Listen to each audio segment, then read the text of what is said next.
کیا پاکستان نے واخان پر قبضہ کر لیا؟ واخان پر قبضہ کر کے پاکستان کو کیا ملے گا؟ اور کیا یہ پاکستان کے بس میں ہے کہ قبضہ کر کے وہاں کوئی ڈیولپمنٹ کر سکے یا اس قبضے کو برقرار رکھ سکے؟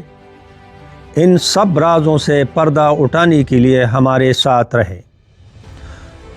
واخان راہداری افغانستان کے شمال مشرقی علاقے میں واقع ایک دلچسپ اور فوجی جغرافیائی خصوصیات کا ایک درہ ہے جو شمال میں تاجکستان، جنوب میں پاکستان اور مشرق میں چین کے درمیان زمین کی ایک تنگ پٹی بناتی ہے۔ یہ کبھی قدیم شاہراہ ریشم کا ایک حصہ تھا جہاں سے تاجر اور مسافر چین اور وسطی ایشیا کے درمیان سامان منتقل کرتے تھے۔ جغرافیائی لحاظ سے یہ کوریڈور تقریباً 350 کلومیٹر لمبا ہے اور اس کی چوڑائی بعض جگہ پر 16 اور بعض جگہ پر 65 کلومیٹر کے درمیان ہوتی ہے۔ یہ 4900 میٹر کی بلندی پر واقع ہے۔ یہ افغانستان کو چین کی سنکیان علاقے سے جوڑتا ہے، حالانکہ سرحدی گزرگاہ کو تاریخی طور پر باقاعدہ ٹریفک کے لیے بند کر دیا گیا ہے۔ یہ راہداری 19ویں صدی کے آخر کے دوران برطانوی سلطنت اور روسی سلطنت کے درمیان بفر زون کے طور پر بنائی گئی تھی، جو وسطی ایشیا میں ان طاقتوں کے درمیان سیاسی جوڑ توڑ کا دور تھا۔ یہ علاقہ واخی لوگوں کا گھر ہے جو واخی زبان بولتے ہیں اور کرغز خانہ بدوش چرواہے ہیں۔ سب سے دور دراز اور الگ تھلگ علاقوں میں رہتے ہیں۔ اس خطے کے لوگوں کی اکثریت اسماعیلی ہے اور منفرد ثقافتی طریقوں کے حامل ہیں۔ واخان کوریڈور پامیر پہاڑوں کا ایک سلسلہ ہے جسے کبھی کبھی دنیا کی چھت کہا جاتا ہے۔ اس کی ناہموار مناظر میں برپوش چوٹیاں، گلیشیئرز اور الپائن وادیاں ہیں۔ یہ خطہ ایڈونچر کی جنت ہے جو ٹریکروں کو پیماؤں کو اپنی طرف کھینچتا ہے۔ جنگلی حیات میں یہ نایاب اور خطرے سے دوچار پرجاتیوں کا گھر ہے، بشمول برفانی چیتے، مارکو پولو، بیڑ، آئیبیکس اور مارخور وغیرہ۔ جغرافیائی سیاسی مسائل کی وجہ سے سیاحت محدود ہے۔ رسائی کے لیے خصوصی اجازت نامے کی ضرورت ہوتی ہے کیونکہ یہاں ہوٹل اور خدمات نہ ہونے کے برابر ہے۔ واخان کوریڈور افغانستان کی عجیب و غریب منظرنامے اور پیچیدہ تاریخ کا ثبوت ہے جو اسے مسافروں، مورخین اور جغرافیائی سیاستدانوں کے لیے یکساں دلچسپی کا موضوع بناتا ہے۔ واخان کوریڈور کئی پیچیدہ وجوہات کے بنا پر چین اور افغانستان کے درمیان سرحدی گزرگاہ کے طور پر بند ہے۔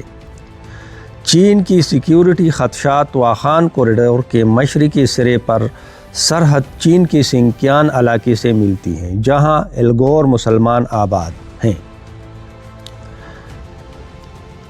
چین انتہا پسندوں کے اثرات یا سرحد پار سے غیر قانونی نقل و حرکت کی کسی بھی امکان کے بارے میں محتاط ہے جو اس کی داخلی سلامتی کو متاثر کرتی ہے۔ غیر مستحکم افغان صورتحال افغانستان میں عدم استحکام، خاص طور پر طالبان کے اقتدار میں آنے کے بعد چین کے لیے اس کی سرزمین میں دہشت گردی اور عسکریت پسندی کے پھیلنے کے خطرے کے بارے میں تشویش پیدا کرتا ہے۔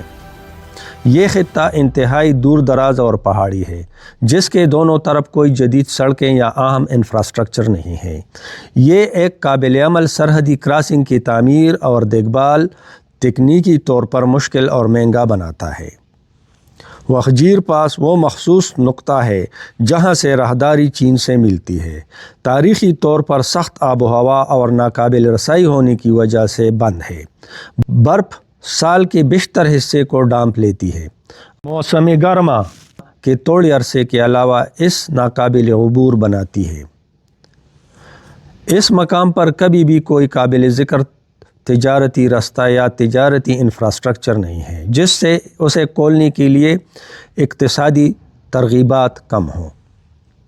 دیگر تجارتی رستوں کے برعکس واخان کوریڈور افغانستان اور چین کے درمیان بڑے پیمانے پر تجارت کے لیے براہ راست یا اقتصادی طور پر قابل عمل رستہ نہیں ہے۔ دونوں ممالک کے پاس دوسرے ہمسایہ ممالک کے ذریعے زیادہ مؤثر تجارتی رستے ہیں، جس کی وجہ سے یہ روٹ ترقی کے لیے کم ترجیح ہے۔ حالیہ برسوں میں چین کے بیلٹ اینڈ روٹ BRI کے حصے کے طور پر افغانستان اور چین کے درمیان رابطوں کو بہتر بنانے کے بارے میں بات چیت ہوئی۔ تاہم واخان کوریڈور کو ایک فعال تجارتی رستہ بنانے کے لیے اہم سرمایہ کاری افغانستان میں استحکام اور دو طرفہ تعلقات میں بہتری کی ضرورت ہوگی۔